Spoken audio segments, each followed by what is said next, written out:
$100 million, plus a partner track position at the best firm on Wall Street. All you have to do is let my son have Ava Sterling. Arthur Vance slid the agreement across the table toward Ethan, his voice carrying the quiet, unshakable authority of a man who'd conquered the legal world. When Ethan didn't immediately sign, Vance's brow furrowed into a cold sneer. You work at the fish market. Do you really think you're in the same league as the Sterlings? Ethan's gaze dropped, his hand trembling slightly as it hovered over the pen. You have no family, no connections, Vance pressed on. Can you give her the kind of support Julian can? Ethan shook his head, a bitter smile touching his lips before he finally scrawled his name on the line. The ink was stark against the white paper, the clauses severing his life from Ava's with surgical precision.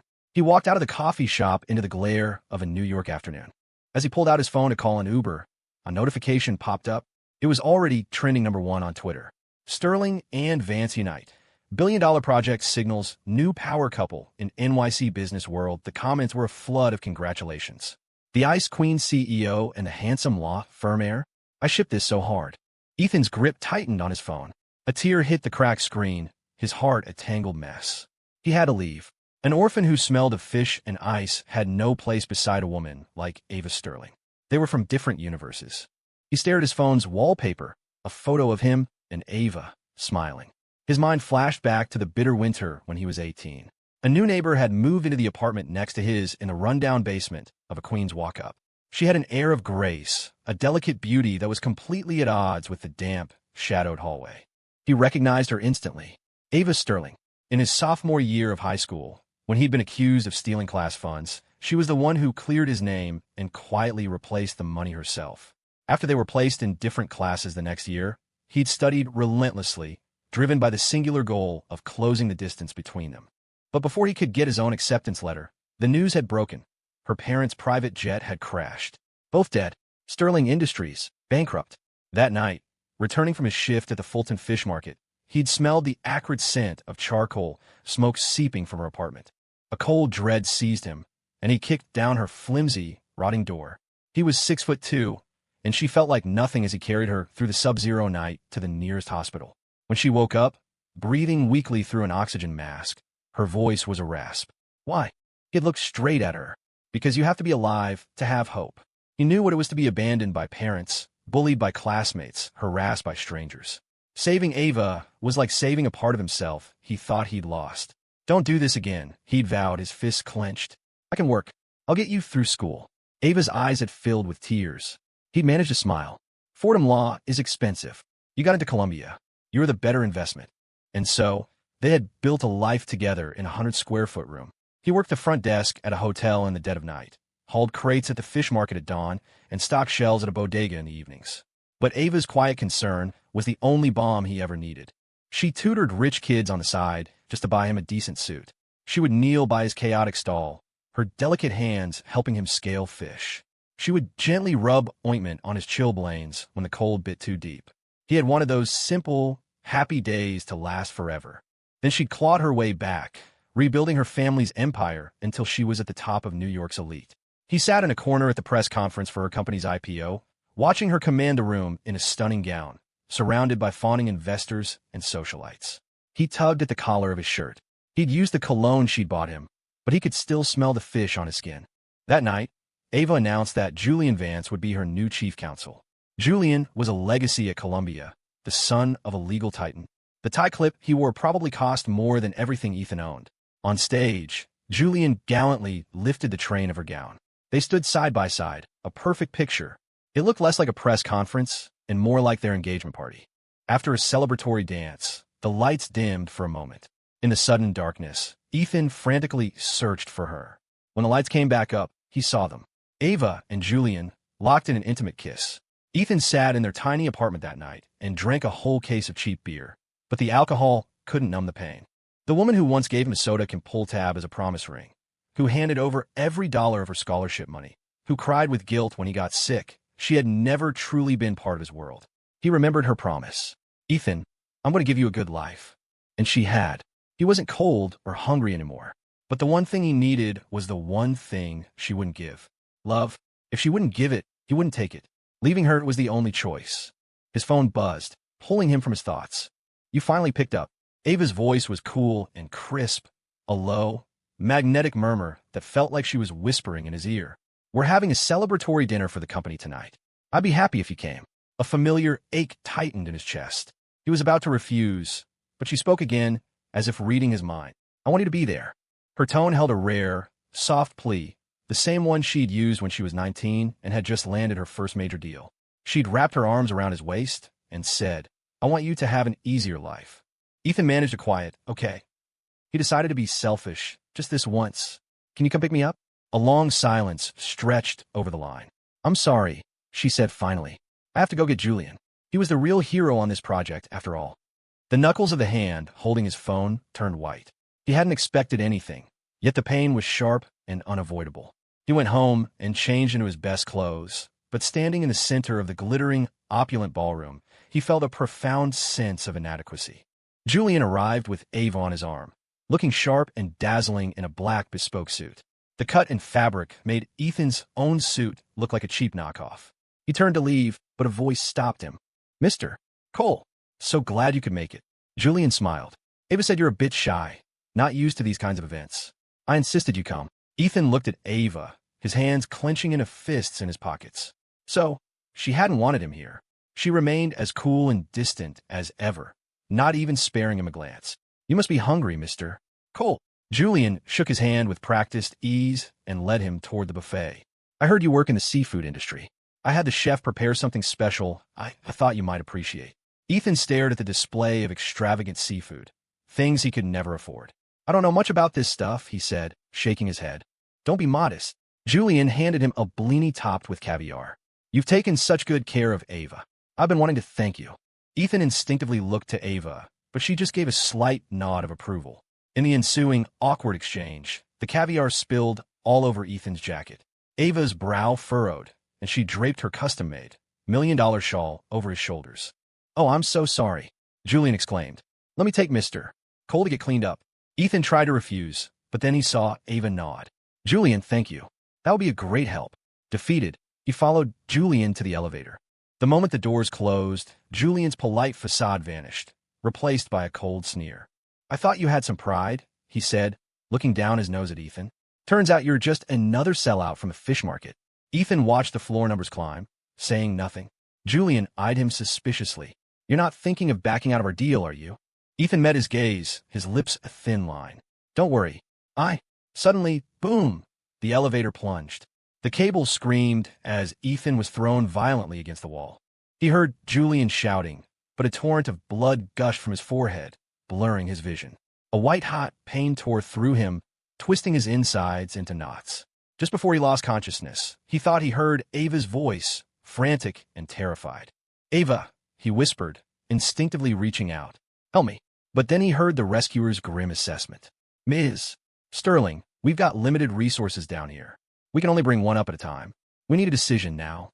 And then her voice, familiar and desperate, screamed a name. "Julian. Save Julian first." As his vision faded completely, a single, bloody tear traced a path in the corner of his eye. He shouldn't be sad.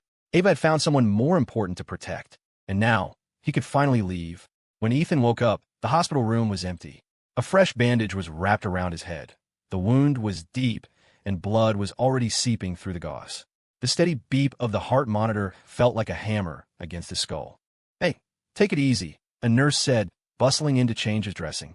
"You've had a mild concussion. Another few minutes in there, and you might not have made it." She adjusted his foredrip. "Your sister is in the next room with Mr. Vance. Should I get her for you?" Ethan froze, his dry lips struggling to form a word. "Sister, that's what Miss Sterling told us," the nurse said with a nod. "She said to let her know the second you woke up." She paused, a playful smile on her face. "Although, she's feeding Mr. Vance's breakfast right now. You probably don't want to interrupt their quality time." Ethan managed a tight smile, his fingers unconsciously twisting the corner of the bedsheet. He must have drifted off again, because when he woke next, Ava was sitting by his bed, staring intently at his phone. "A message from the Visa Processing Center," she said, her gaze lifting to his. It was cold enough to burn. "Where are you going?" It took him a moment to process. "Probably a scam message," he said, his voice hoarse. "A guy like me, where would I even go?" The faint self-mockery in his tone seemed to smooth the tense line of her brow. Ethan swallowed the bitter, taste in his throat. That's what she thinks, too, he realized. A guy from the fish market was born to be invisible, and that's where he should stay. If he disappeared, she probably wouldn't even notice. Ava's eyes fell on his pale face. She sighed softly. I'm sorry. I should have protected you. His nose stung, and he fought back tears. It's fine, mister. Vance is more important. Her gaze dropped. After a long moment, she spoke. Julian has a long career ahead of him. I can't let this ruin his life. Ethan slowly looked up at her. So, you'll have to be the one to make a sacrifice, she stated, not unkindly. You're used to hardship. He was raised in a bubble. It's just not an option for him. He wanted to scream, to argue, but a lump of grief was lodged in his throat. His knuckles turned white as he clenched his fists. In the end, all he could do was give a tiny, almost imperceptible nod. All those years they'd spent together, weathering every storm side by side, felt like a one-sided dream. In her eyes, it meant nothing. Julian has a clotting disorder, Ava said, hesitating before she delivered the final blow. He might need a transfusion at any moment. You're both Rh negative. The last bit of color drained from Ethan's face. Ethan, she said, taking his cold hand in hers. Please, can you donate some blood for him? Just in case. No. The word screamed inside his head. A million tiny ants of acid-laced grief swarmed his heart, eating it away. What did she think he was? Julian's personal, walking blood bank? The room was so quiet he could hear the blood pounding in his ears. Of course, Ethan said, and then he smiled, a brittle, broken thing. Sister. Ava looked startled, both by his immediate agreement and by the title he'd used. She frowned, about to say something, but just then a nurse burst in. Ms. Sterling, mister. Vance is down to his last unit of blood. Ava shot to her feet. Ethan, I'm begging you. She pulled him out of bed and rushed him to the phlebotomy lab. His veins were hard to find. The needle dug and twisted under his skin before the nurse finally found a good spot. As his blood began to flow into the vial, a tear escaped his eye and ran down his temple. He remembered getting his blood drawn for a physical once. Ava had gently covered his eyes with her hand, whispering encouragement. Don't be scared, Ethan. I'm right here. Now, those same eyes, once filled with concern for him, were clouded with desperation and pleading for another man.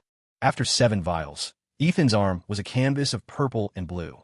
As the nurse reached for a cotton ball, Ava took it from her, knelt, and carefully pressed it against the puncture wound. Then she lowered her head and blew softly on the spot, a gentle, soothing gesture, just like she used to do when he'd cut his finger on a fish scale, trying to ease the sting. A sharp, agonizing pang shot through Ethan's chest. His tears fell freely now, hot drops landing on the back of her hand. She looked up, her expression momentarily lost. Does it hurt a lot? She asked softly. I'll be more gentle, okay? Ms. Sterling, we have a problem, a doctor exclaimed, rushing over. Mister, Vance tried to get out of bed to find you and fell. What? Ava's hand clamped down on his arm reflexively, the pressure making him gasp. But she didn't even seem to notice. Without another glance in his direction, she bolted from the room, sprinting toward Julian's. The cotton ball fell to the floor, breaking in two, just like them, beyond repair. Ethan checked himself out of the hospital alone. He wasn't fully healed, and he stumbled his way back to her apartment. Pushing open the heavy door, he saw Julian leaning against Ava's shoulder while she carefully fed him his medication. Seeing Ethan, Julian immediately stood up and walked over, his face a mask of apology. Ethan, you're back. It's not what you think. There was an urgent call from the firm's legal department. Ava and I are going to pick you up as soon as we handled it. Julian reached out, his voice dripping with false guilt, and took Ethan's hand. Besides, I owe you my thanks. I have your blood running through my veins now. Julian's fingers pressed down on the fresh needle mark on the back of Ethan's hand. His voice grew more pathetic, but his grip tightened, a cruel, grinding pressure. A sharp pain shot up Ethan's arm. He instinctively pulled his hand back. It wasn't a hard yank, but Julian staggered backward dramatically. In a flash, Ava was there, catching Julian and steadying him. Her icy gaze fixed on Ethan, a dangerous aura radiating from her. Ethan, what is your problem? Julian is still hurt. Ethan bit his lip, his face pale as he looked at her, exhausted. She hadn't even asked for his side. She just took Julian's. Julian was hurt, yes, but he was hurt worse. I'm sorry, he said, his voice barely a whisper. It was my fault. The rebuke died on Ava's lips. She opened her mouth, then closed it again. Julian shook his head, feigning generosity. It's okay. Why don't you join us at the hearing later, Ethan? He looked at him earnestly, as if he had Ethan's best interests at heart. I heard you never got to go to law school. Think of this as a chance to live the dream. Ethan glanced at Ava. Her attention was entirely on Julian, her eyes filled with admiration and indulgence. He gave a self-deprecating laugh and mumbled, "Okay." He didn't want any more trouble before he left. The courtroom was solemn, the air thick with tension. Ava and Julian sat side by side at the counsel table. His long fingers highlighted passages on legal documents while she leaned in close, listening intently to his analysis. They were so close they looked less like colleagues and more like lovers, whispering secrets. "Ava, should we let Ethan weigh in?" Julian suggested, his voice a performance of thoughtfulness. "No need," Ava said with a frown. "He doesn't understand any of this. He'll just slow you down." Julian feigned disappointment, but from the corner of his eye, he shot Ethan a look of pure contempt. Ethan sat in the back row of the gallery, the legal brief in his hands crumpled into a tight ball, its sharp edges digging into his palm. He was an eyesore, an embarrassment. To her, he was just some guy from the fish market who never even went to college. The years he'd spent struggling to provide for them were probably a memory she was desperate to erase. But she doesn't have to worry, he thought. He was leaving soon. He wouldn't get in the way of their love story. He watched Ava's approving glances, watched them share a smile, watched their fingers intertwine beneath the table. It continued until the opposing counsel found a hole in Julian's argument. "Mr. Vance, you claim our company plagiarized Sterling Industries' core architecture. However, the K-learn aggregation algorithm is open source, an industry standard. How can that be plagiarism?" Julian was speechless, his face flushing red. "Well, it's..." Ethan's heart lurched. He shot a look at Ava. That was her baby. The algorithm she'd spent countless nights developing 5 years ago in their damp basement, sketching out proofs on scratch paper he'd brought home from the market. And now someone was trying to steal her work. Almost involuntarily, the words spilled out of him. The core isn't the architecture. Their product completely replicates Sterling's proprietary weighting logic and feedback mechanism. The opposing lawyer fell silent. Julian whipped his head around, staring at Ethan in disbelief, his face ashen. "Mr. Cole, this is a formal hearing. Will the gallery please refrain from speaking?" Ava glanced at Julian's panicked expression, then back at Ethan with a sigh of weary frustration. Finally, she stood, addressed the judge, and requested a continuance. She took Julian's hand and walked out. A knot of pain tightened in Ethan's chest as he silently followed them. Just outside the courtroom, through a glass wall, he saw her gently kiss Julian. How can a guy from a fish market ever compare to a top mind from Columbia Law? Her words were like shards of glass, piercing Ethan's heart, making his eyes burn. He suddenly remembered the night Ava had finally cracked the algorithm. She had hugged him so tightly. The single light bulb in their apartment had flickered as she tilted her head down and given him his first real kiss, soft and tentative before deepening with passion. Clatter. A cheap, worn-out watch hit the polished courthouse floor and shattered. Ethan's eyes widened. It was the gift he'd bought her with the money he'd made selling his own blood after she'd won her first contract. She had treasured it, promising, "I will never take this off." But now, because Julian had offhandedly remarked that it was ugly, it was discarded like trash. Ethan clutched his chest, each breath a searing pain. He turned and fled. In the restroom, he stared at his haggard reflection in the mirror, another wave of useless tears streaming down his face. Suddenly, the crisp sound of leather-soled shoes echoed behind him, followed by a voice laced with poison. "Ethan Cole, who the hell do you think you are?" Julian's distorted face appeared in the mirror. A manicured hand grabbed a fistful of Ethan's hair. Crack! A sharp, stinging slap landed across Ethan's cheek. He hadn't seen it coming. Julian's fingernails raked across his pale skin, leaving a bright red scratch. Julian watched him for a moment, a twisted smile playing on his lips, before he burst out laughing. "You worthless piece of trash. How dare you make me look bad in court?" He grabbed Ethan's chin, forcing him back against the cold tile. "I thought you knew your place. Did you really think a pretty boy from the slums could ever touch a princess?" Ethan fought back, prying Julian's fingers off one by one. "Mr. Vance, I made a deal. I won't go back on my crash." Before he could finish, Julian slammed his fist in the mirror above the sink. The heavy emerald signet ring on his thumb shattered the glass. Sharp fragments rained down on Ethan, and blood began to well up from a dozen tiny cuts. Seeing Ethan covered in blood, Julian let out a vicious laugh. "This is what happens when you piss me off." He picked up a large shard of glass, made a shallow cut on his own forearm, then threw the shard hard at Ethan. A scream echoed through the restroom. In the next instant, Ava burst in, her eyes immediately finding Julian. She rushed to his side, wrapping her arms around him. What happened? It's nothing. Julian sobbed, his face a picture of wronged innocence. It's all my fault. I almost ruined everything for Sterling Industries. It's only right that Ethan is angry with me. Ava's gaze, now arctic, shot toward Ethan. Ethan, this company has nothing to do with you. Stop interfering. I didn't. He's lying. Still making excuses? Her eyes darkened with anger. He's a privileged man from a good family. Do you really think he has the strength to shatter a mirror like that? Or did you just pick up these gutter tactics from that cesspool you call a neighborhood?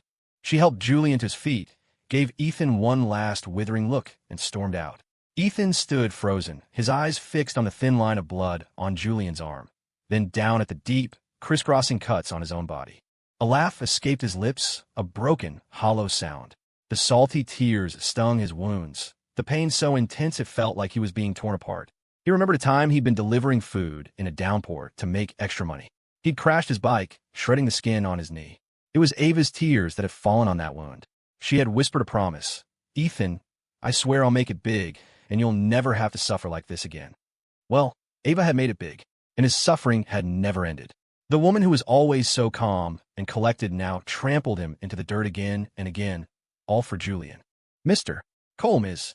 Sterling asked me to take you to the hospital. Her executive assistant appeared, bowing slightly. Ethan didn't argue. He just nodded silently. Before he left Ava for good, he should probably learn to take care of himself. The inside of the Maybach smelled of violets, Julian's favorite. The mini-fridge was stocked with the imported fruits he liked. Mr. Cole, the driver said, his voice apologetic as Ethan shifted in his seat. I'm sorry, but Ms.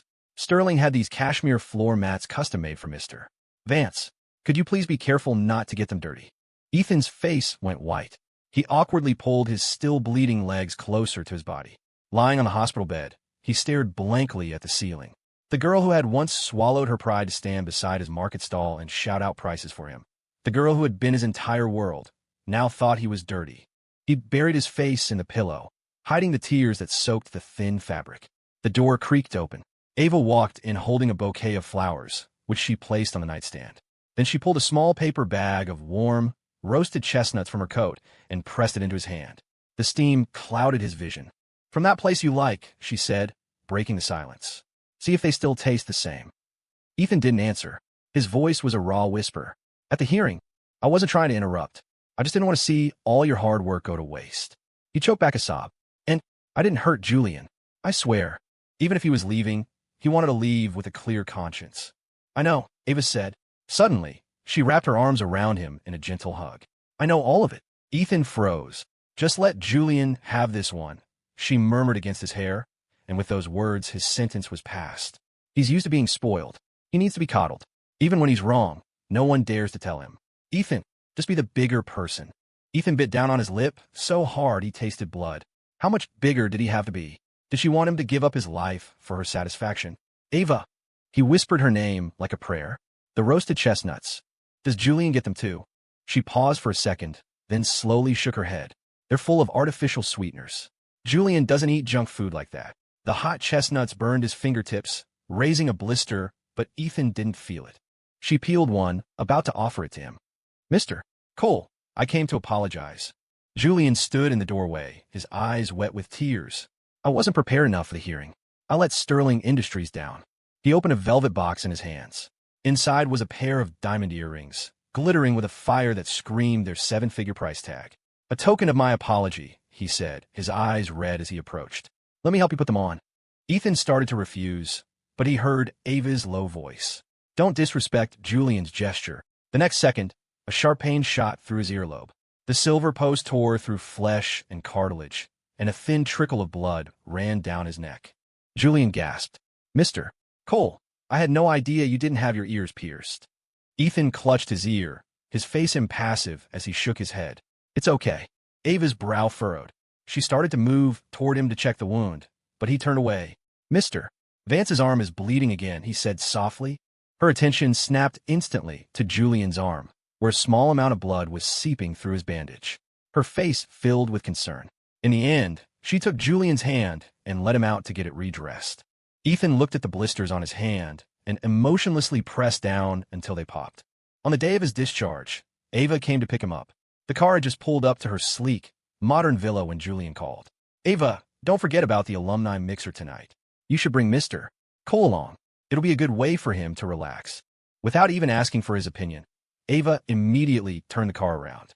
At the party, the greetings were immediate. "Well, if it isn't Julian Vance." One call, and our campus queen comes running. "Of course, the power couple from our Columbia days. Are you two finally making it official?" Amid the teasing, someone noticed Ethan. "Hey, who's this?" Julian casually put an arm around him, leading him into the group with a smile. "This is Ethan. I mentioned him before. He's Ava's." Julian trailed off, a look of deliberate awkwardness on his face. After all, Ava had never publicly defined their relationship. Ethan's gaze flickered downward. "I'm a distant relative," he said quietly. "A relative?" One of Julian's friends looked him up and down. "Looks more like some poor cousin from the sticks trying to freeload." Ava frowned, but Julian quickly smoothed things over. "Don't be rude. Ethan works down at the fish market. He's a harder worker than any of us." Someone near him wrinkled their nose and fanned the air. Ethan pretended not to notice and found a seat in the corner. Ava was about to sit next to him when her phone rang. She whispered something to Julian, asking him to look after Ethan, and then stepped out. The moment the door closed, the smile vanished from Julian's face. He glanced at Ethan, then launched into a loud discussion with his friends about the latest high-fashion collections, treating Ethan like he was invisible. Listening to them casually toss around names of luxury brands that cost more than he made in a year, Ethan clenched his hands in his lap. The shirt he was wearing was a $20 fine from a street vendor. "Mr. Cole." Julian suddenly pointed at the logo on his chest. "Is that Mio Mio you're wearing?" Ethan looked down, confused. "Julian, you're mistaken. He's wearing Min Min." One of the friends sneered, and the group erupted in laughter. A fishmonger in a knockoff. Talk about a sparrow trying to become a phoenix. They dissected his outfit with cruel precision, their malice rising like a tide, stealing the air from his lungs. "All right, guys, lay off. Mr. Cole works hard. It's normal that he doesn't have great taste," Julian said, smiling as he defended him, though his eyes dripped with disdain. Ethan kept his head down, the calluses on his palms aching from how tightly he was clenching his fists. He saw Julian's hands, long, elegant, and unblemished. The hands of a man who had never worked a day in his life. Next to him, Ethan felt like a pathetic clown. Just then, Ava returned and took her seat. The group quickly moved on, deciding to play a game of truth or dare. When the bottle spun and landed on Julian for the third time, he laughed helplessly. "I'll take a dare this time. Kiss a person of the opposite sex in this room for 3 minutes." A friend announced with a dramatic drawl, then held up a sheet of A4 paper with a flourish. "Through this piece of paper, of course. Ava, help me out." Julian's gaze shifted to her, and he took her hand, murmuring, "It's just a game. I'm sure Ethan won't mind." He looked over at Ethan. "Right?" Ethan gave a curt nod. "Do whatever you want." Ava's eyes darkened. As if spurred by defiance, she grabbed Julian by the collar and kissed him. Their fingers were laced together, the kiss growing deeper and more passionate. The flimsy piece of paper fluttered to the floor, but it might as well have been a boulder crashing through Ethan's heart. He quietly slipped out and went to the rooftop for some air. He was immediately surrounded by Julian's friends, all holding glasses. "Well, look who knows he's out of place. Stinking of fish, wearing fake brands. You're not even fit to lick Julian's shoes, and you actually think you have a chance with Ava. We heard you paid for her college. Where'd the money come from, huh? Selling fish or selling yourself? Here, 80 proof whiskey. Bet you've never had this before. Drink up, drown your sorrows." Ethan backed away until he was cornered. They laughed, forcing the glass to his lips. Rough hands held him down as the burning liquid was poured down his throat. His stomach felt like it was being ripped apart. He collapsed to the ground, and a hand holding a fruit knife slid down his back. "Fishmonger, wasn't it?" The leader of the group sneered. The tip of the knife carved the word into the skin of his back. "Trying to steal another man's girl. You're disgusting." The coppery smell of blood filled the air. Pain and humiliation sent tears streaming down Ethan's face. With a trembling hand, he managed to pull out his phone and dial 911. Through his blurred vision, he could see the party inside. Ava had her arms wrapped around Julian, kissing him as if she wanted to meld their bodies into one. Ethan's throat was raw. He couldn't even scream. He remembered when he was 18, working as a busboy, when a drunk customer tried to force alcohol on him. Ava had seen the man's hands wandering and had smashed a bottle over his head without a second thought. But now, as he lay dying on the rooftop, Her eyes only had room for Julian. The kiss finally ended. Julian, blushing, buried his face in her neck. Hiss! The knife blade cut deep again. A pool of blood spread out beneath Ethan. The agony was all-consuming, his every breath a ragged shudder. Just before he blacked out, he thought he saw Ava's eyes, wide with panic. The tube being forced down his throat was excruciating. Bile and saline solution churned in his stomach. He trembled uncontrollably. Each flush of the pump felt like being disemboweled. He woke again late at night. The slightest movement roused Ava, who had been asleep in the chair by his bed. There were faint dark circles under her eyes. She took his hand, her own trembling slightly. "I'm sorry. I never thought they would go that far." Ethan looked at her red-rimmed eyes and thought of her flushed lips as she kissed Julian. She didn't need to apologize. They were nothing to each other. He slowly closed his eyes. Too weak to speak, he just raised a hand and pointed toward the door, wanting her gone. "Ethan." Ava was silent for a long time before she picked up a folder from the nightstand. "This is a settlement agreement for Julian's friends. You just need to sign it." Ethan stared at her for a few seconds, his voice a ragged whisper. "A settlement? You shouldn't have called the police," she said, her expression unreadable. "They've been through enough. And they're my friends. Julian's friends. Please just forgive them." His eyes burned, but he bit his lip, refusing to let a single tear fall. "You stand up for Julian. What about me?" His voice shook uncontrollably. "Everything that happened to me. Do I just deserve it?" Ava took a deep breath. "Ethan, Julian came to me personally and begged. Please, don't make this difficult for me." "Okay." Ethan bit the back of his hand until he tasted blood. A sharp cramp seized his stomach, and the document in front of him blurred into a meaningless smear. How many times had Ava asked him to compromise for Julian? He lost count. The pain had long since turned to a dull, constant ache. "I'm not signing." Ava's brow furrowed, as if she'd expected this. She nodded to her assistant, who was waiting by the door. Two security guards entered, carrying a large, heavy-duty case, which they opened respectfully. It was filled with stacks of $100 bills. Even if your signature was worth its weight in gold, this should be enough. Ethan bit his lip harder, the metallic tang of blood filling his mouth. Seeing him silent, she gestured again. More cases were brought in. 1, 2, 3, until they filled the entire hospital room. Ava's voice came from above him, cool and detached, each word crushing his pride. "A townhouse in the city. The deed will be in your name." His eyes turned red.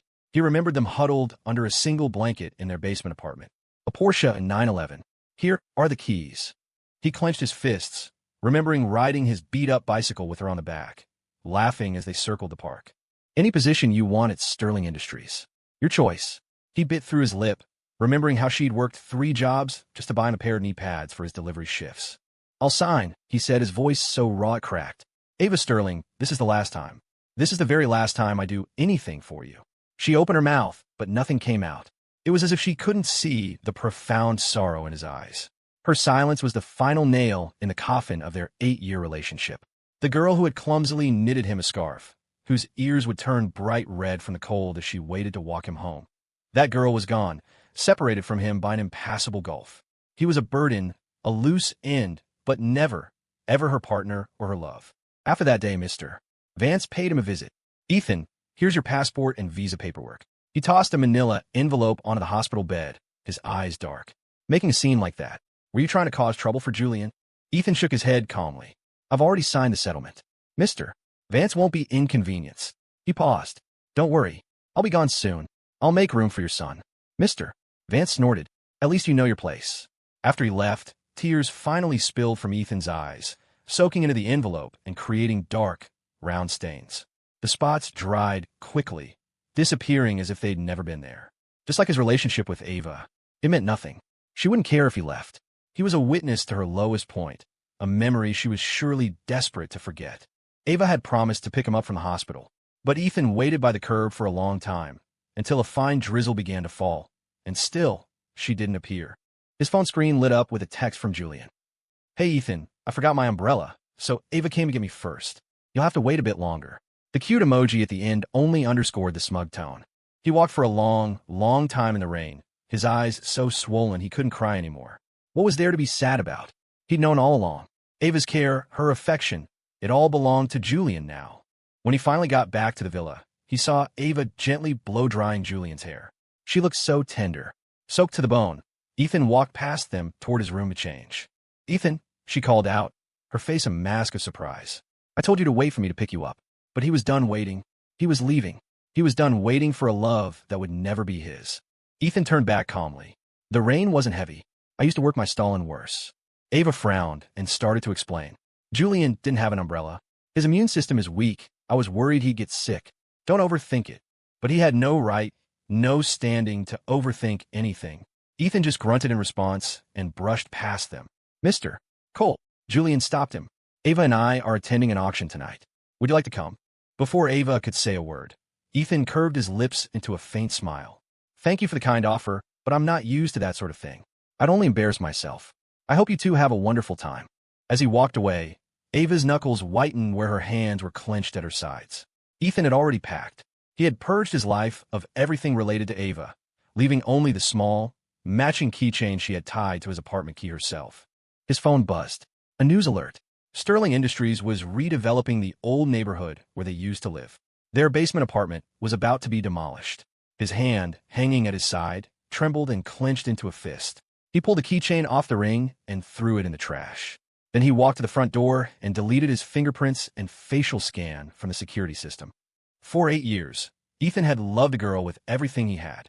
Today, with the last of his strength, he pulled his suitcase behind him and walked away, determined to finally live for himself. At the auction, priceless treasures were presented one after another to gasps of admiration. But Ava's mind was elsewhere. A vintage vase reminded her of the plastic bottles Ethan used to grow herbs in.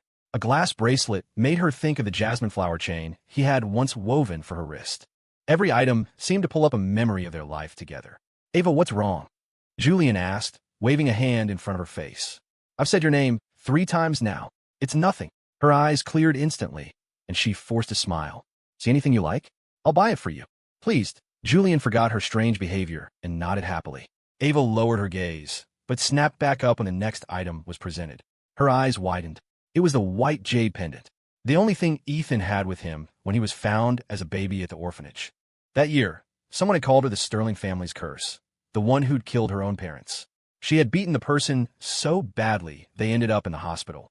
It was Ethan who had pawned the pendant to pay the medical bills.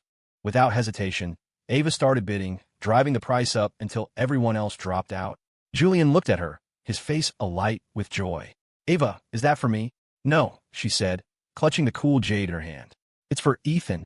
She noticed a tiny, almost invisible crack in the pendant, and she suddenly remembered the dead, empty look in Ethan's eyes before he'd left. A knot of panic tightened in her chest.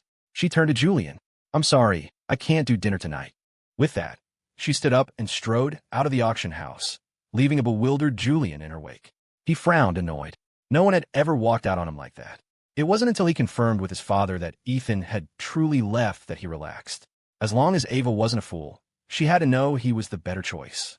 An unseen force propelled Ava back to the villa. For the first time in a long time, she felt an urgent, desperate need to see Ethan. But when she pushed open the door, the house was dark. Her heart sank. Ethan hadn't left a light on for her. She fumbled for the switch. The brilliant light from the crystal chandelier was blinding, so much brighter than the single low-wattage bulb in their old apartment. As her eyes adjusted, she looked around, but there was no sign of Ethan. He's already asleep? After moving into the villa, he'd stopped working at the market. His days were spent quietly waiting for her to come home, his only real joy being their evening conversations. But Sterling Industries was always under attack from rivals. One night, stressed and exhausted from work, she had snapped at him for the first time. "I'm so tired. Can you please just let me have some quiet?" They had both frozen. She had been in the wrong, but it was Ethan who had apologized. He was always the one making allowances for her. A wave of guilt washed over her. She desperately wanted to hold him. She gently pushed open his bedroom door. Everything looked normal, except he wasn't there. A sharp pain lanced through her heart, and panic set in. She turned, scanning the room again. No, it wasn't just him. His clothes, his toiletries, almost everything that proved he lived there was gone. The white bedsheets were perfectly smooth, without the slightest wrinkle to suggest someone had slept there. It was as if Ethan had been a dream she'd had, a ghost who had never really existed in her life. Ava finally understood. Her frantic breathing hitched, and her face went pale as she stood beside the bed. Her eyes fell on the trash can. Inside was the keychain. The matching set she'd bought for him, $9.99. He had loved it, carried it everywhere. Now it was thrown away like garbage. Discarded. Ethan was gone. This has to be a joke. They had been through hell and back together for 8 years. They were closer than lovers. He would never just leave her without a word. She tried to reassure herself, but she searched the entire villa, every room, every closet, and found no evidence that this was just a cruel prank. She sank onto the sofa, numb, until her phone rang. It was Arthur Vance. Ava frowned. If he was calling on Julian's behalf to complain, she wasn't in the mood. "Ava, I need you to come to my office." "Mister." Vance's voice was grave. "There's been a break in the case. About what really happened to your parents." In the Maybach, Ava floored the accelerator, her knuckles white on the steering wheel. Her entire reason for getting close to Julian had been a lie. From the very beginning, her only goal was to get his powerful father to uncover the truth about her parents' deaths. She had seen the pain she was causing Ethan. She saw all of it, but she didn't want to drag him into her dangerous world. The conspiracy was a dark, swirling vortex, and she had wanted to wait until the storm passed to give him a life free of worry. At the law offices of Vance and Associates. "Ava, your parents' plane crash was no accident." "Mister." Vance handed her a thick file. "Someone remotely tampered with the flight control system." Ava stared at the papers, her eyes turning bloodshot. She had been right. It was all premeditated. Otherwise, how could Sterling Industries have been carved up and devoured the moment her parents' funeral was over? "I'll continue to follow the leads you gave me, mister," Vance said, adjusting his glasses. He remembered his son's complaints on the phone, and his brow furrowed. "But you promised me you would take good care of Julian. Have you?" His tone sharpened. "I heard you abandoned him at an auction for that Ethan fellow. Is a fishmonger really so important that you neglect your own parents' memory?" When her family went bankrupt, he had expected her to crumble. He hadn't anticipated her resilience, her ruthless climb back to the top of the business world. A woman like that was, he conceded, a suitable match for his son. Besides, he knew exactly what had happened to her parents, and since Ava needed him, he would leverage it for everything it was worth.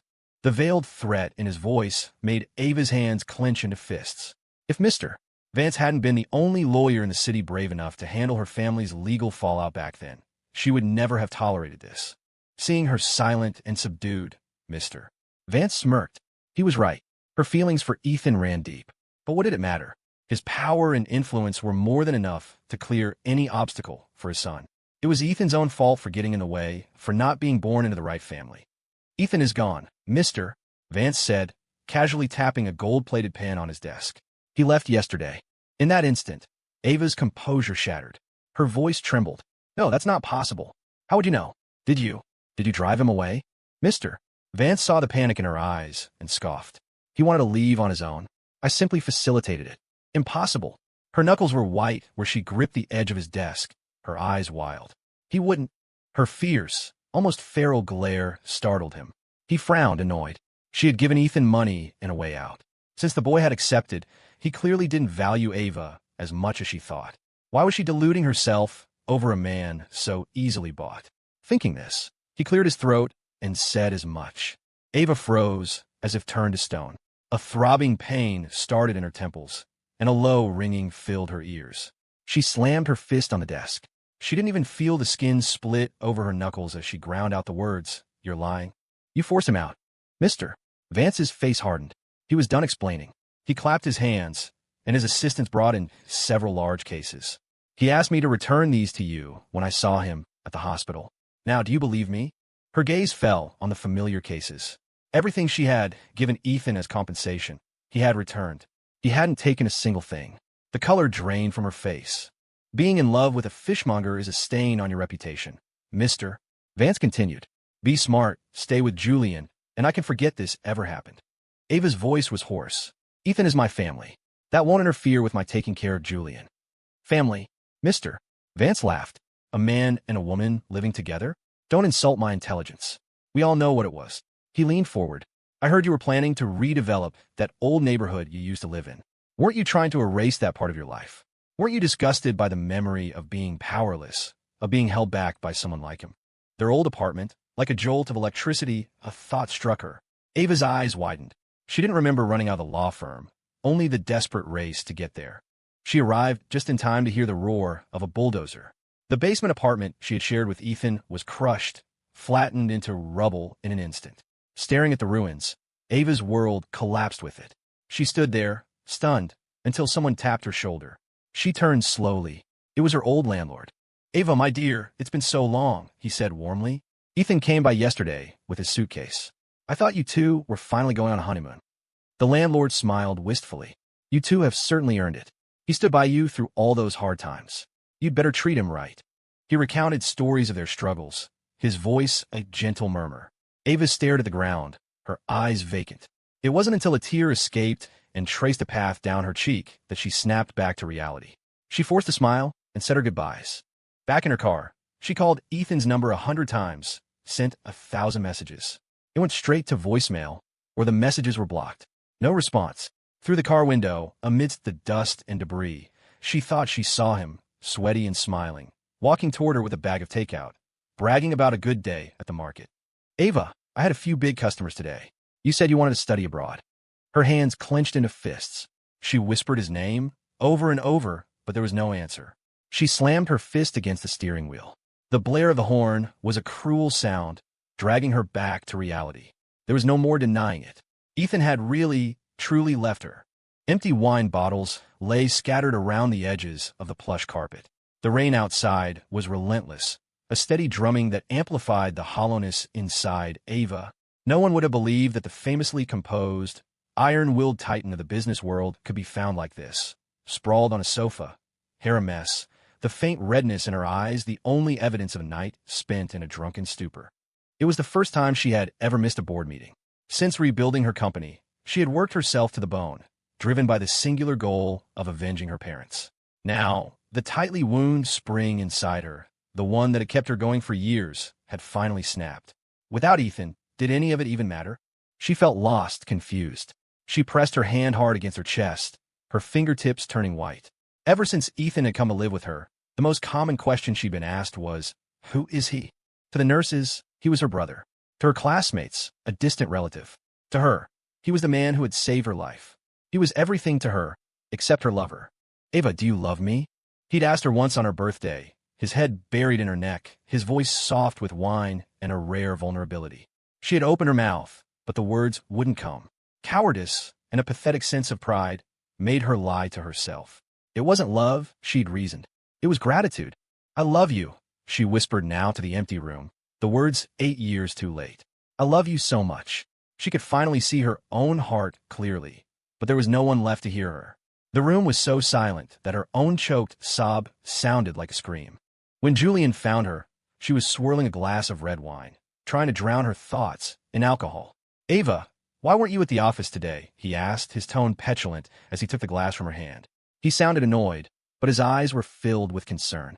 He had searched the entire villa and had been shocked to find her here, in Ethan's old room. Julian truly didn't understand. In terms of status, Ethan wasn't fit to shine his shoes. In terms of education, Ethan was a dropout. Aside from his handsome face, what did Ethan have that he didn't? Why was Ava so obsessed with him? Even after everything Julian had done to slander the man, a part of her heart still belonged to him. Ava stared at her empty hand and frowned. She was about to speak when a sharp pain twisted in her stomach, and a cold sweat broke out on her forehead. "Don't you get it yet, Ava?" Julian said, his voice softening as he helped her sit up. "Ethan sold out. He took the money and ran. He doesn't care about you. I won't let you destroy yourself over him." A hot tear dripped onto his cool hand.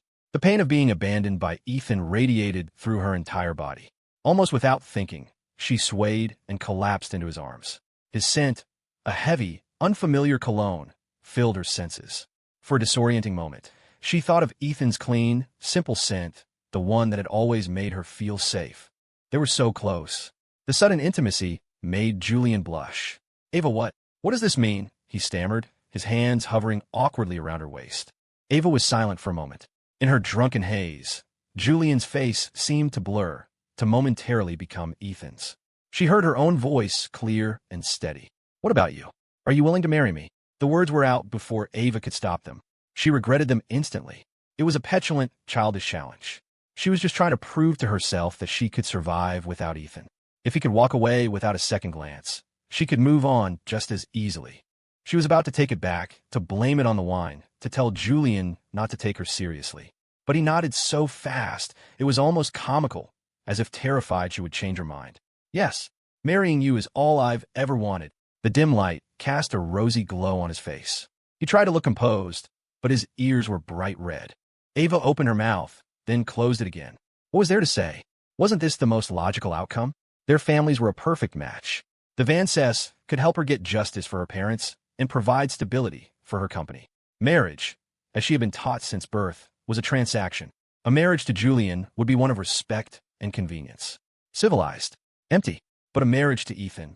Even the idea of it made the suffocating institution of marriage seem like something to look forward to. Ava realized it then, with a crushing finality.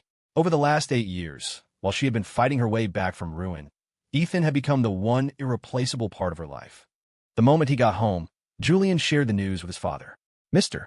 Vance raised an eyebrow, a satisfied smile on his face. Good. It's about time she came to her senses. He looked at his son, who was beaming like a fool, and frowned. We can discuss the wedding date later, but the engagement party needs to happen as soon as possible. It was a perfect opportunity to leverage the Sterling name to expand their own network and to secure his son's future. He set a date immediately. Everything happened so fast that Julian still felt like he was dreaming as he sat with her in the bridal salon. A gown in the window display spun slowly, the diamond chips on its bodice catching the light, looking as if the entire galaxy had been woven into the fabric. The train was embroidered with delicate jasmine flowers.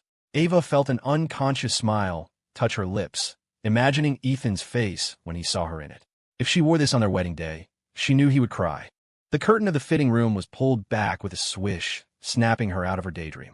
Ava, what took you so long? Julian stared at her, his eyes wide with awe. You look beautiful. She fell silent. Her gaze drifted to the open collar of his shirt, to the smooth, unblemished skin of his chest. Ethan had a scar on his collarbone, a thin white line from where he'd been cut by a piece of metal a lifetime ago, when he was saving her. He'd never been able to afford the cream to make it fade, so the mark remained. Seeing her silence, Julian assumed she was just shy. He grew bold, wrapping an arm around her waist and leaning in to kiss her. Suddenly, she pushed him away. Her voice trembled slightly. This is the one. I love it. Julian caught the flicker of pain in her eyes and was about to ask what was wrong, but she cut him off. Let's go. I'll drive you home. Ava paid for the dress and walked out of the store without a backward glance, as if she were fleeing from something. She was silent the entire drive. Julian, sensing her mood, tried to fill the silence with nervous chatter. The car stopped in front of the Vance mansion. The incessant talking was still grating on her ears. On impulse, Ava reached out, wrapped her arms around his neck, and kissed him. The world went quiet. The kiss ended, and a flustered Julian stumbled out of the car and ran inside. It wasn't until she was halfway home that she noticed his phone on the passenger seat. She rubbed her tired eyes. With a sigh of resignation, she turned the car around and drove back. The Vance family staff, under orders from Mr. Vance, already treated her as the future lady of the house. No one stopped her as she walked in. The butler led her deferentially toward the study. Ms. Sterling, Mr. Vance and the young master are inside. Ava nodded. She was about to wait, but she heard raised voices from within. Dad, what are you talking about? Ava and I are in love. Mr. Vance snorted. She's still carrying a torch for that fishmonger. What do you think will happen if she finds out what you did to him? You deliberately had your friends get him drunk and attack him. You think you covered your tracks perfectly? Mr. Vance's voice was laced with disappointment. And all those rumors about him circulating among the elite. That was your posse, wasn't it? So what? Julian said dismissively. Someone had to teach that social climbing parasite a lesson. My only regret is that I didn't have them slash his pretty face while they were at it. Ava's breath caught in her throat. Mr. Vance sighed. My boy, Ethan is no longer a threat to you. Even if you'd had him killed, I could have made it go away. He glanced around nervously before lowering his voice. What's important now is that you can't trust Ava. The only reason to marry her is to infiltrate Sterling Industries and absorb it into our own empire. Julian sounded confused. But shouldn't a husband and wife be honest with each other? What's hers will be mine anyway. Why go through all this trouble? Do you remember what she asked me to investigate? Mr. Vance's voice turned sinister. Her parents were murdered by the Walsh family. They sabotaged the plane's systems, and it fell out of the sky. Ava felt like she'd been struck by lightning. You knew the truth this whole time. Julian's voice was a shocked whisper. Then why didn't you tell? Because I had a hand in the Sterling bankruptcy myself, his father replied, his tone as casual as if he were discussing the weather. The Walsh family was backing me. That's the only reason I dared to take the case. Julian gasped. Then why did you agree to let me be with Ava? Mr. Vance's voice was dry.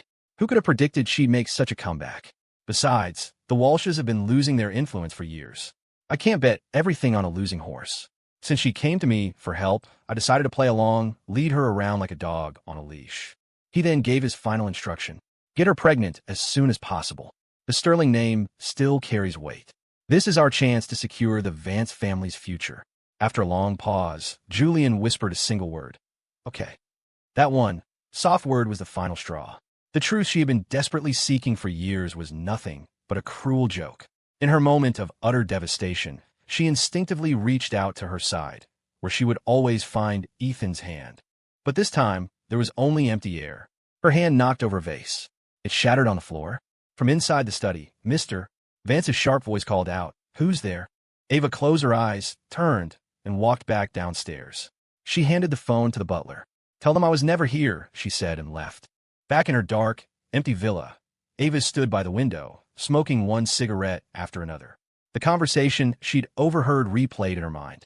Her family's ruin was the work of two families, the Walshes and the Vances.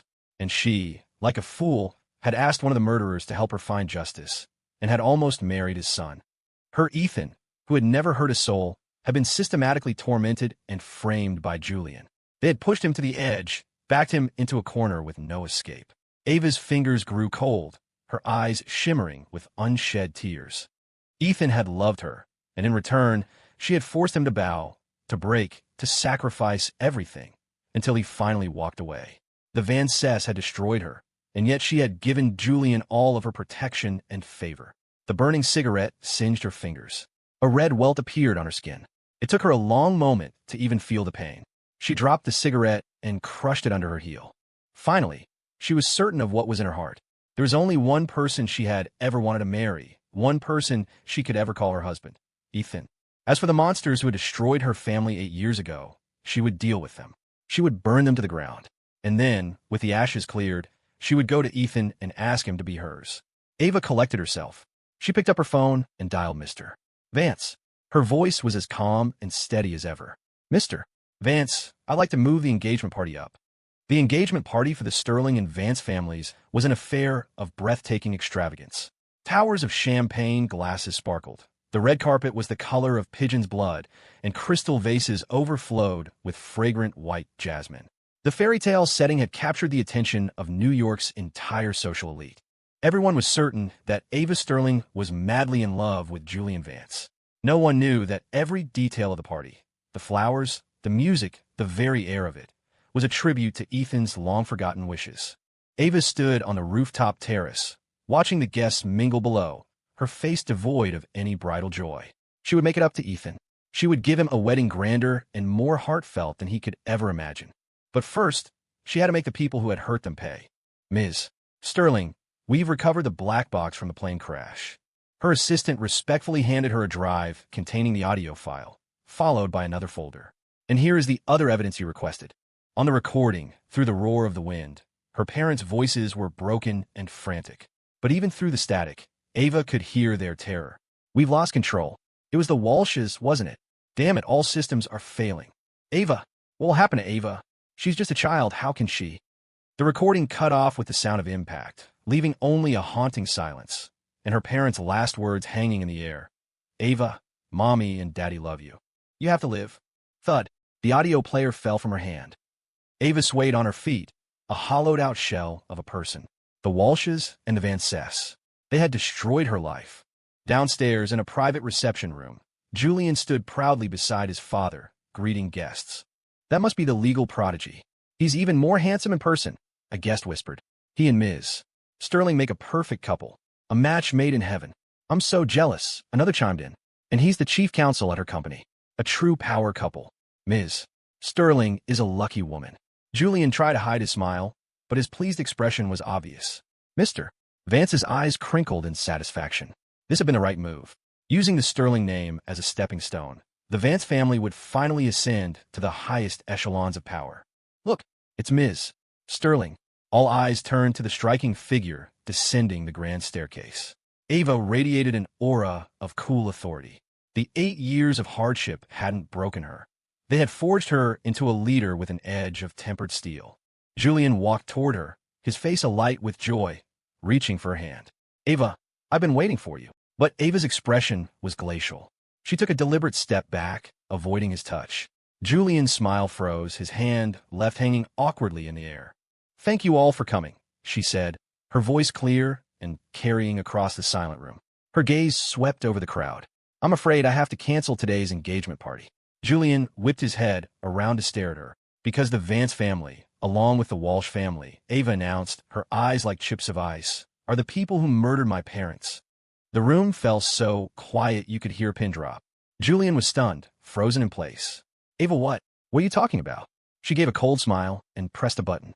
The large screen behind her flickered to life, and the scratchy audio from the black box filled the ballroom. Her parents' terrified voices echoed through the stunned silence. The 8-year-old mystery was solved in a single, shocking moment. The crowd erupted in a chorus of gasps. Whispers rippled through the room. "I heard the Walshes and the Sterlings were related. To think they could be so ruthless." Julian was paralyzed with fear, but Mr. Vance, ever the strategist, tried to remain calm. "You can't convict us with some unsubstantiated recording. For all we know, you fabricated it." Ava laughed, a chilling sound. "Oh, don't worry. I'm not done yet." The screen then played the hidden recording of Julian and his father in the study, followed by the official medical report detailing Ethan's injuries. A scrolling list of the Vances and Walsh's illegal dealings, their shady partnerships and backroom betrayals, filled the screen. The final piece of evidence was security footage of Julian smashing the mirror and viciously attacking Ethan in the courthouse restroom. The guests were in an uproar. The romantic illusion of the evening was shattered. Julian's eyes darted around, looking for an escape, but he was surrounded by security. The MC handed Ava the microphone. She calmly recounted how Arthur Vance had used legal loopholes to systematically plunder her family's assets after her parents' deaths. The entire event was being live-streamed.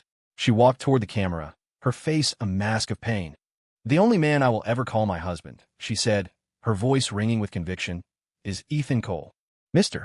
Vance's face turned a shade of purple. He shielded his face from the flashing cameras. "Turn them off. Stop filming." Julian, still clinging to a sliver of hope, tried to plead with Ava, but she shoved him away. He stared at her in disbelief. "Ava, you promised. You promised you'd never let me get hurt. Your parents are already dead," he shrieked. "Are you really going to drag us all down for that pretty boy loser?" Ava's eyes turned blood red. "How dare you?" she hissed. She lunged forward and wrapped her hands around his throat. "You and your father are the ones who tore Ethan and me apart. You destroyed my family. If it weren't for Ethan, I would have died in that cold basement 8 years ago." A dark bruise began to form on his neck.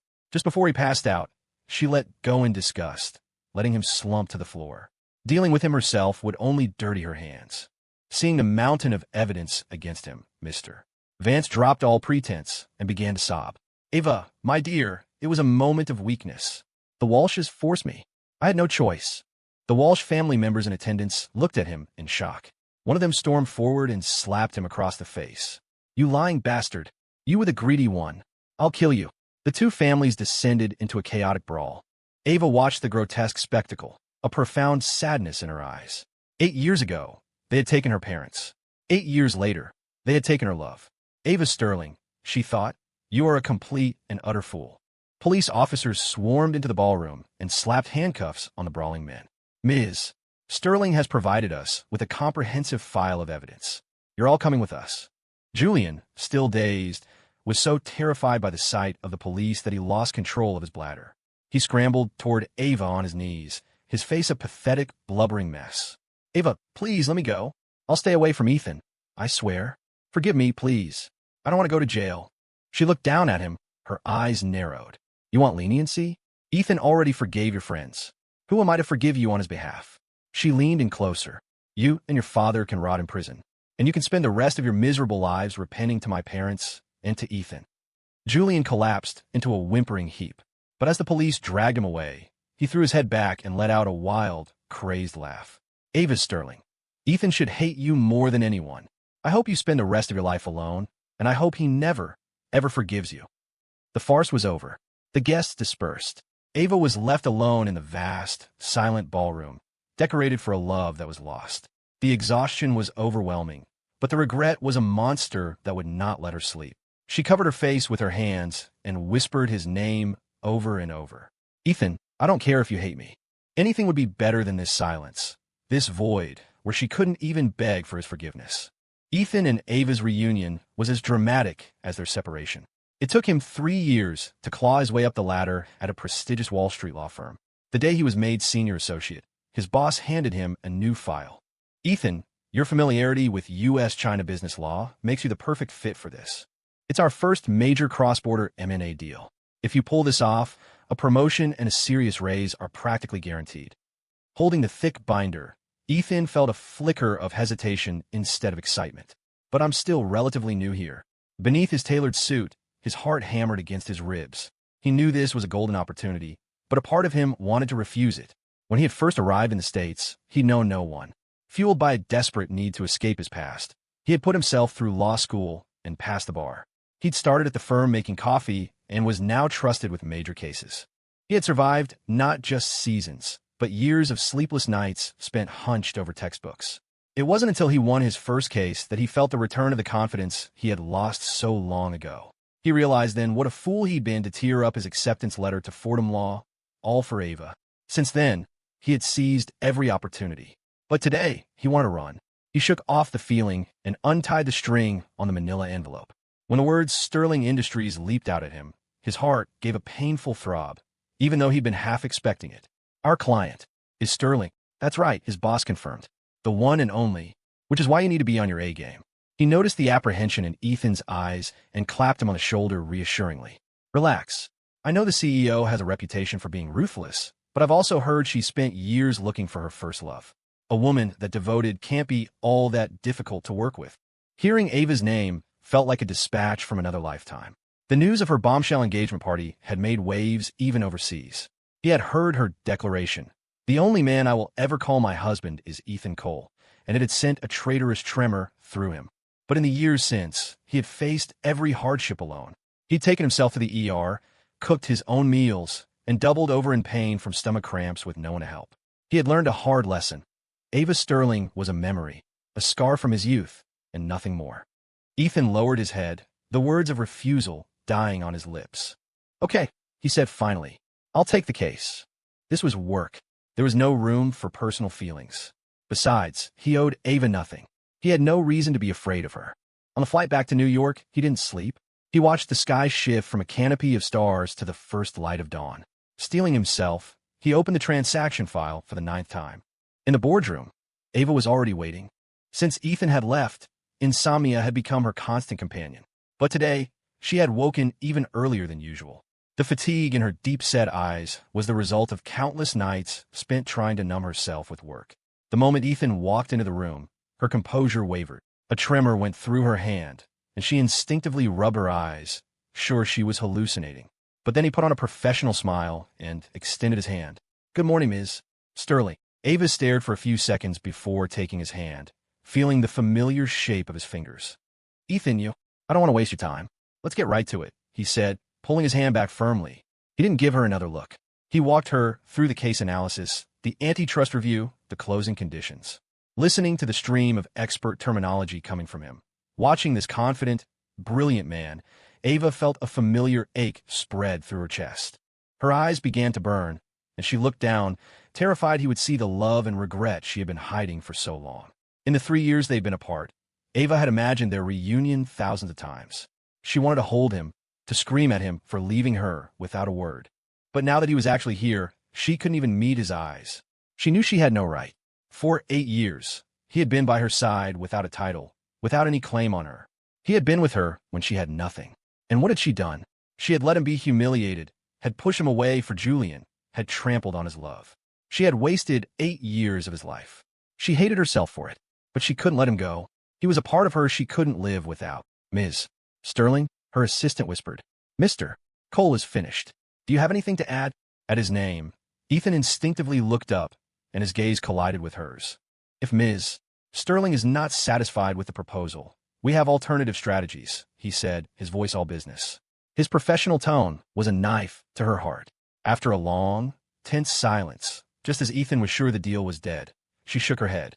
"I have no objections. Whatever Mr. Cole needs, Sterling Industries will provide its full cooperation. A collective sigh of relief went through her team. Everyone knew how volatile the boss had been these past few years. It was a rare meeting that didn't end with someone getting chewed out. The praise from her subordinates brought a flicker of a smile to Ethan's face. He had expected her to make things difficult, but the first meeting had gone smoothly. He hadn't let his boss down. He gathered his files and was about to leave with the rest of his team when a security guard stopped him at the door. "Mr. Cole, please wait." Confused, he was about to ask why when he heard a voice behind him. "Ethan, don't go." The familiar sound made him freeze. He turned slowly. Ava stood there, her eyes tracking his every move, her expression a mixture of caution and the pure joy of finding something she thought was lost forever. Ethan closed his eyes for a moment, his hand clenching at his side. He had known this was coming. An awkward silence descended, thick and suffocating. Sterling employees bustled past, but many slowed down to stare. Their CEO was famously aloof. They were all dying to know who this man was. Feeling their curious gazes, Ethan felt his skin crawl. "It's the middle of the workday," he said, his voice tight. "Let's go somewhere else to talk." Ava's eyes lit up. She nodded eagerly. As long as he was willing to talk to her, there was still a chance. She didn't even realize that only with him did she ever let her childish, hopeful side show. They went down to the underground parking garage. The intensity of her stare made him uncomfortable, and he tried to put some distance between them. Before he could react, she had him pinned against the wall, her arms wrapped around his waist. She buried her face in his shoulder, greedily inhaling his scent, the familiar clean fragrance that had always calmed her restless heart. She stared up at him, her cool palm pressing against his, her fingers lacing through his. She couldn't stand it anymore. She had to touch him, hold him, kiss him. Ethan struggled, but her grip was like steel. A flare of anger went through him. "Let me go. I said we should go to a coffee shop." His voice was sharp. "If you insist on doing this here, then I'm leaving." Ava pressed her head against his shoulder, her voice trembling with tension. "Ethan, I've missed you so much. Please, don't push me away. I'm begging you." The last 3 years had been an eternity of suffering. They were so close he could feel the frantic, desperate beat of her heart against his chest. "But I haven't missed you at all," Ethan said, his voice flat and empty. "Ava, you were never that important to me. This is embarrassing for both of us. It's over." Ava's breathing grew ragged. She buried her face deeper into his shoulder, shaking her head like a wounded child. "Ethan, you never used to be like this with me." Perhaps knowing she had no defense, she tried to change the subject, refusing to let him go. "You left 3 years ago without a word. Was it because I hurt you so badly?" She didn't seem to need an answer, continuing in a frantic rush. "But I had no choice. I had my family's legacy to think about. I could never forget what those people did after my parents died, the way they mocked me." She let out a laugh, a wild, unhinged sound. Ethan stared at her, a flicker of alarm in his eyes. "Ethan, all the people who hurt us," she said, her eyes dark and stormy, "they're gone. They can never hurt us again." She stared at him, her gaze intense. "I had Julian committed to a psychiatric facility. Electroshock, experimental drugs, solitary confinement. Everything he did to you, I did to him. I watched as they scarred his face, as they drained the blood from his body, bit by bit." Ethan gritted his teeth, fighting to hide the fear that was creeping up his spine. "Ethan, I'll sign over all of Sterling Industries to you, okay?" she said, a crazed smile on her face. "Without you, what's the point of any of it?" "The only thing I want is for you to stay away from me," Ethan said, his body trembling. He was terrified that one wrong move would land him in the same fate as Julian. "But I can't." Her voice rose, hysterical. She tilted her head up and crushed her lips against his. The kiss was deep and desperate, a chaotic outpouring of 3 years of repressed longing. Ethan fought against her, but he couldn't break her hold. A hot tear fell from his eye, landing on her arm. He bit down hard on her lip, and the coppery taste of blood filled his mouth. Feeling his utter desperation, Ava's resolve finally broke. She let him go, her hands trembling. "I'm sorry, Ethan. I just can't live without you anymore. I love you so, so much." "Ava." Ethan was so scared he could barely speak, but he still managed to push her away. "Stop pretending. In the 8 years we were together, you never once said you loved me. This isn't love. It's obsession. It's because you can't stand that I left." "That's not true." Ava's eyes were bloodshot, filled with a bottomless grief. "With you, there was only ever happiness, never regret." As if to prove her words, she fumbled with the buttons of her blouse. Ethan's eyes widened. He saw that her hands, usually so pale and perfect, were covered in small, faint scars. Burns. After you left, there was no one to iron my shirts, she said with a bitter smile. I was always clumsy. She pulled the fabric open, revealing the smooth skin beneath. Ethan's breath caught. There, tattooed directly over her heart, was his name. He stared at it, speechless. Seeing his stunned silence, Ava's heart sank. Her voice trembled as she explained, "What Julian's friends carved into you. I never forgot it for a second. Ethan, this is what I owe you." Her words were heavy with love and devotion. He met her earnest gaze, and, for a moment, he was transported back in time to a girl making a promise. "Ethan, I'm gonna give you a good life." But promises were cheap, and fate was cruel. His love for her had died a slow death with every choice she made for Julian, with every time she'd asked him to compromise, with every time she'd refused to acknowledge who he was to her. "Ava, I haven't forgotten either," he said, his voice raw. A flicker of hope ignited in Ava's eyes. "Ethan, I knew it. You could never forget me." Ethan looked at her, his expression unchanged. "I haven't forgotten you forcing me to sign that settlement, playing the hero for someone else while you paid me off like a stranger." The color drained from Ava's face. "That's not what happened. I was just trying to protect you," she whispered, her voice barely audible. "Protect me? Then why, whenever Julian hurt me, did you never, not once, choose me?"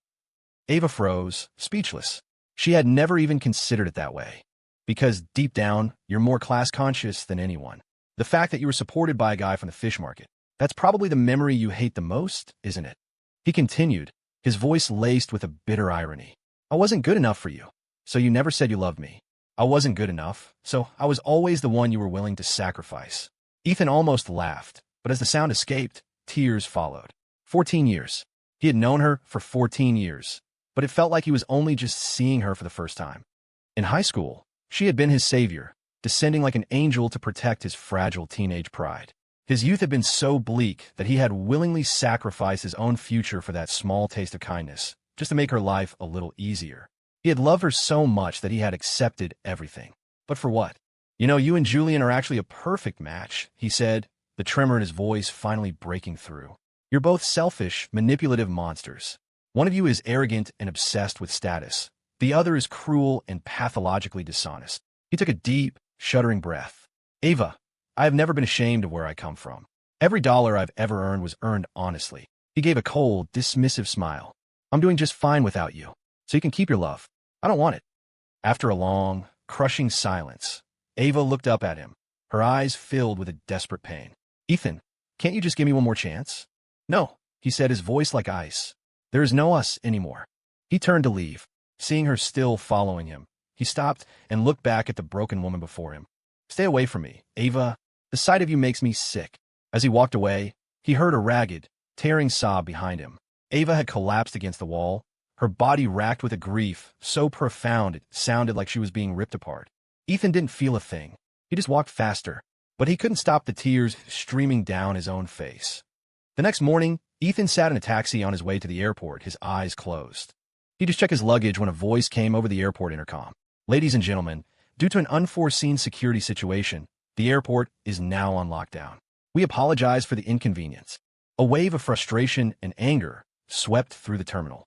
Ethan stood at the security gate, looking around in confusion. And then he saw her. Across the now chaotic hall, he met Ava's dark, sorrowful eyes. His knuckles turned white around his boarding pass.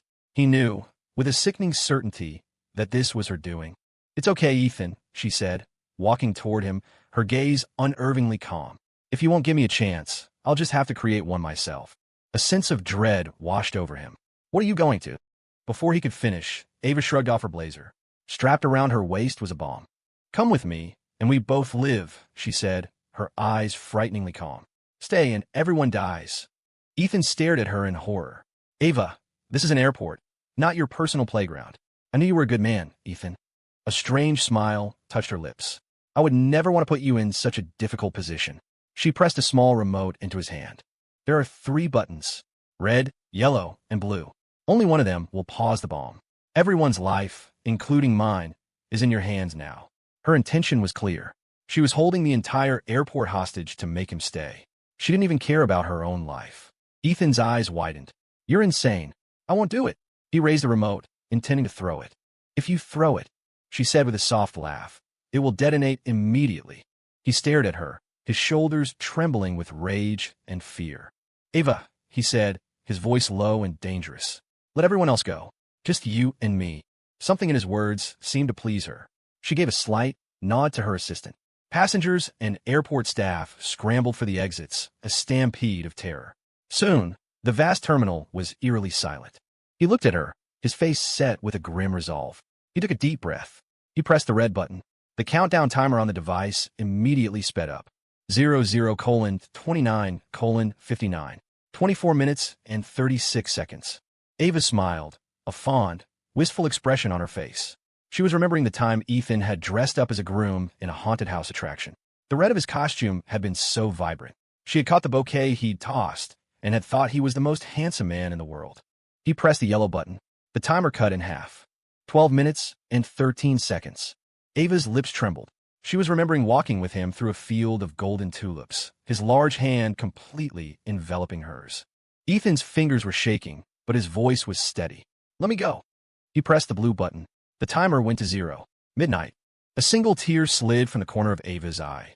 She was remembering the foggy blue night she had first moved into their basement apartment, the night he had carried her to the hospital. He had pulled her back from the abyss, and she, in turn, had dragged him into hell. The explosion he expected never came. Ava managed a weak, heartbreaking smile. "You win. I'll let you go." Ethan's hand clenched into a fist, the humiliation and anger churning inside him. He turned and walked away without a word. He was 100 yards away when he heard the blast. He turned back. Ava was lying in a pool of her own blood. In her hand was a second remote, the real one. Ethan stared at her, his eyes filling with tears. She had pressed the button herself. She had never intended to live. From the moment he had pushed that first button, Ava had known she had already lost. If there had been any love for her left in his heart, he would never have gambled with her life. 1 month later, Wall Street. The news that Ava Sterling, business prodigy, was in a catastrophic coma had shocked the world. When Ethan heard, his hands paused for a moment over the file he was organizing, and then he continued his work. Late one night, an 8-figure sum appeared in his bank account. An anonymous transfer. The bank could only tell him it came from an account belonging to an S. He took the money and established a charitable foundation, providing scholarships for underprivileged students. Then he bought a bouquet of flowers and had them sent to Ava's hospital room. The cost was exactly $500, the same amount of the class fund she had replaced for him all those years ago. The evening breeze was cool on his face, drying the silent tears. Perhaps a life was like a season. Ava was sleeping through a long, white winter. It would be the spring, and he would learn to live again.